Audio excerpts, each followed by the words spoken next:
আমাদের রেসপিরেটরি কারের একটা ইম্পর্টেন্ট টপিক হলো লাং ফাংশন টেস্ট। এই ভিডিওতে লাং ফাংশন টেস্ট কভার করব। লাং ফাংশন টেস্টটা কি? The test which are use to assess the functional status of lung both in physiological and pathological condition is called lung function test. Lung function test হলো এমন কিছু test যেগুলো দিয়ে আমরা লাংয়ের functional status, lung ঠিকমতো কাজ করতে পারতেছি কি না, তার সব ভলিউম ক্যাপাসিটি নর্মাল আছে কি না, এটা অ্যাসেস করি, মানে এটা জানতে পারি কোন condition, normal condition and pathological condition দুইটাই, মানে ফিজিওলজিক্যাল অ্যান্ড প্যাথোলজিক্যাল দুই কন্ডিশনে কী কী আছে। ফার্স্টলি হলো কি আমরা শিখবো, এখানের মতো না শিখি, আমি আরেকটা সিকোয়েন্সে শিখি, ওইটাও বলি। ফার্স্টলি হলো স্পাইরোমিটার। স্পাইরোমিটার দিয়ে আমরা কি ভলিউম অ্যান্ড ক্যাপাসিটিগুলো মেজার করতে পারি। তাহলে অল ভলিউম অ্যান্ড ক্যাপাসিটি, তার মধ্যে আমরা ভলিউমের নামগুলো লিখে দেবো। তো tidal volume, inspiratory reserve volume, expiratory reserve volume, residual volume. ক্যাপাসিটিসের মধ্যে inspiratory capacity, functional residual capacity, vital capacity and total lung capacity.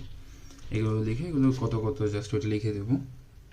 দেন আস্তে আস্তে হলো সেকেন্ডটা লিখবো হিলিয়াম ডাইলেশন ক্যাপাসিটি।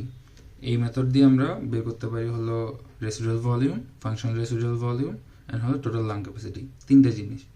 দেন আস্তে আস্তে হলো আমরা 3 নাম্বার লিখবো ভেন্টিলেশন পারফিউশন রেশিও। তার মধ্যে একটা হলো ভেন্টিলেশন পারফিউশন রেশিওটা কি, force expiratory volume in the first second divide by force vital capacity, মানে এই দুইটা রেশিও।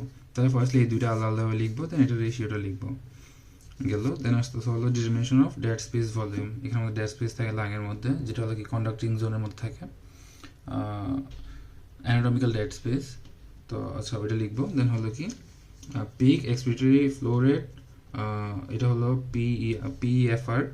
এটা আমরা বের করি হলো পিএফআর ফ্লো মিটার দিয়ে। তো এটা লিখবো, এটা হলো নর্মালি কত 600 থেকে 800 লিটার পার মিনিট। দেন আসতে হলো লাং কমপ্লিয়েন্স, যেটা হলো 200 millilitre per centimetre of water.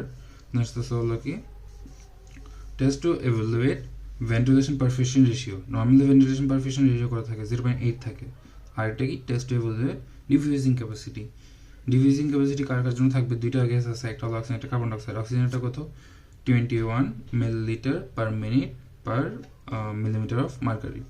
এই যে এখানের মধ্যে যা ইউনিট যেটা আছে, ইউনিটটা কিন্তু মনে রাখতে হবে, ইউনিটটা অনেক সময় ভুল হয়। 21 millilitre per minute per millimetre of mercury. আর কার্বন ডাইঅক্সাইডটা কত, এটা হলো অক্সিজেন 20 টাইমস, যেটা হলো 400 থেকে 450।